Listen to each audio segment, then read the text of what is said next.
Bonjour à vous, c'est Josué et le thème du message d'aujourd'hui c'est les types de langues dans la Bible. Dans cette vidéo, je vais vous révéler les différents types de parler en langue que la Bible mentionne. Le premier type de parler en langue dans la Bible qui est mentionné, c'est ce qu'on appelle la diversité des langues. La diversité des langues, c'est quoi? C'est la capacité d'un chrétien à parler une langue connue, c'est-à-dire une langue humaine, alors qu'il ne l'a jamais apprise. Ça, c'est le premier type de langue. C'est-à-dire, je vous prends un exemple. Voici quelqu'un, par exemple, qui part au Maroc. Il n'a jamais appris l'arabe de sa vie. Et tout à coup, il se met à parler l'arabe, alors que pourtant, il n'a jamais appris l'arabe. C'est le don de diversité des langues. C'est par exemple le don que vous voyez se manifester dans Actes chapitre 2, verset 4. Non seulement la Bible dit qu'il parlait en langue à cause du baptême du Saint-Esprit, mais il y avait aussi d'autres qui ont maintenant manifesté le don de diversité des langues. C'est-à-dire qu'ils ont commencé à parler des langues qu'ils n'avaient jamais apprises. Et les gens étaient émerveillés. Les gens se disaient, mais comment ils peuvent connaître ces langues-là? Alors que pourtant, ils n'ont jamais appris ces langues-là. Un jour, j'ai lu un livre et j'ai écouté une histoire. Il y avait un jeune homme juif qui avait été invité par son ami chrétien à l'église. Donc c'était un jeune homme, il était de confession juive et son ami chrétien l'avait invité à l'église. Bon, lui ne croyait pas en Jésus-Christ, voilà, il ne croyait pas que Jésus est le Fils de Dieu, tout ça. Et il arrive à l'église. Et quand il arrive à l'église, le pasteur se lève, le pasteur veut commencer à enseigner. Après, le pasteur se met à prier en langue. Et tout à coup, à un moment donné, le pasteur se met à parler l'hébreu. Donc, qu'est-ce qui se passe? C'est-à-dire que le pasteur est en train de prier en langue, mais après un moment, il se met à parler l'hébreu. Et personne ne comprend ce qu'il dit. Mais ce jeune homme juif comprend ce qu'il est en train de dire. Et il commençait à parler au jeune homme juif. Donc, il lui parlait. Au bout de 5 minutes, il a arrêté. À la fin du service de l'église, ce jeune homme juif est allé voir le pasteur. Il dit au pasteur Shalom. Le pasteur dit oui, Shalom. Après, il dit oui, mais il lui parle en hébreu. Le pasteur lui dit, mais qu'est-ce que de quoi tu parles? Lui, il ne comprend pas. Le garçon juif lui parle encore en hébreu. Il ne comprend pas. Il dit, mais pasteur, c'est toi qui parlais l'hébreu tout à l'heure là sur l'estrade. Il a dit non. Moi, je ne maîtrise pas l'hébreu. Je ne maîtrise pas l'hébreu. J'ai même pas le bac. Donc, l'hébreu que je parlais là, c'est le Saint-Esprit. Ça, c'est le don de diversité des langues. Le don de diversité des langues, ça vous donne la capacité de parler une langue alors que vous ne la connaissez pas. Donc, c'est ça que vous devez comprendre. Donc, il y a différents types de parler en langue dans la Bible. Parfois, dans la Bible, vous allez voir qu'on parle de parler en langue. Et le parler en langue dont on parle, c'est le don de diversité des langues. Maintenant, le deuxième type de parler en langue dans la Bible, c'est ce qu'on appelle le ministère des langues. Qu'est-ce que c'est que le ministère des langues? Le ministère des langues, c'est les chrétiens qui ont la capacité de parler en langue et d'interpréter ce qu'ils disent en langue, ce qui est l'équivalent de la prophétie. Vous allez par exemple voir des gens dans l'église qui parlent en langue. Ce n'est pas la prière en langue, ce n'est pas la diversité des langues, c'est une langue que vous ne comprenez même pas.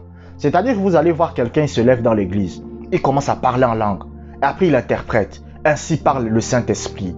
Je suis avec toi, je ne t'abandonnerai pas. Voici ce qui arrivera, tu n'échoueras pas. Même si ta femme veut divorcer, le divorce n'aura pas lieu. Ne t'inquiète pas. Vous voyez, ça, c'est ce qu'on appelle le ministère des langues. Et tous les chrétiens n'ont pas ça. C'est pour ça que quand vous voyez dans la Bible, quand la Bible dit « Tous parlent-ils en langue ?» De quoi ils parlent? Ils parlent du ministère des langues. Le ministère des langues, c'est quelqu'un qui a la capacité de parler en langue et d'interpréter ce qu'il dit en langue. Et c'est l'équivalent de la prophétie. C'est-à-dire, en fait, c'est une façon de prophétiser. Vous savez, il y a des gens, quand ils prophétisent, ils viennent devant toi, ils te disent « Ainsi parle le Saint-Esprit ». Et ils te disent ce que le Saint-Esprit dit. Maintenant, il y a des gens, eux, ils prophétisent de façon différente. C'est-à-dire que eux, au lieu de venir te dire simplement « Ainsi parle le Saint-Esprit », il va d'abord commencer à parler en langue. Donc, il va parler en langue, il parle en langue. Quand il finit, il dit maintenant « Ainsi parle le Saint-Esprit ». Je serai avec toi. Même si voici ce qui s'est passé, mais je serai avec toi. Ça, c'est ce qu'on appelle le ministère des langues. Le ministère des langues, c'est les gens qui parlent une langue qu'ils ne comprennent pas et que personne ne comprend. Ils interprètent ce qu'ils sont en train de dire en langue.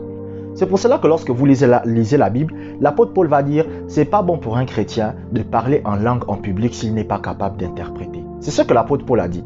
L'apôtre Paul a dit « Vous parlez en langue. C'est-à-dire que vous voulez manifester le ministère des langues, mais vous n'interprétez pas ce que vous dites. Ça ne sert à rien. » Donc, il y a des personnes qui ont ces dons. Il y a des hommes de Dieu qui ont ce don-là. C'est-à-dire qu'ils ont cette capacité à parler la langue et à interpréter ce qu'ils disent en langue. et c'est la prophétie. Et c'est un ministère. Donc par exemple, c'est comme moi. Moi, je peux être devant vous et je commence à parler en langue. Je commence à parler en langue, à parler en langue. Quand je finis, qu'est-ce qui se passe? Je vous dis maintenant, ainsi parle le Saint-Esprit. Et je commence à vous donner des détails de votre vie.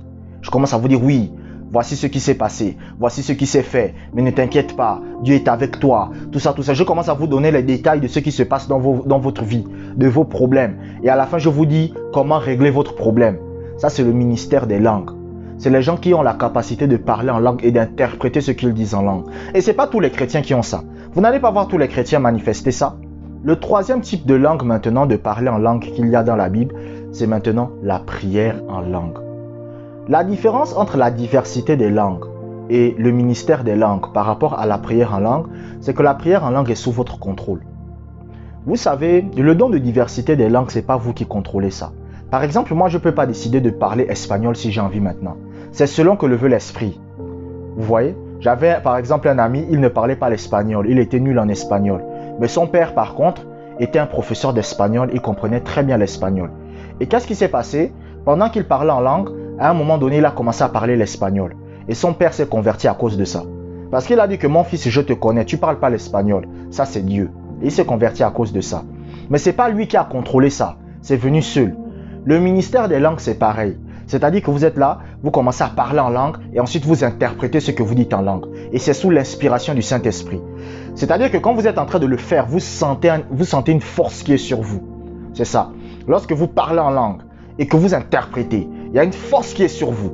Et maintenant, le don de prier en langue, c'est pas pareil. Le don de prier en langue, c'est comme vous le souhaitez. Par exemple, moi, si j'ai envie de prier en langue maintenant, je peux prier en langue. Si j'ai envie de prier en langue dans 1 minute, je peux.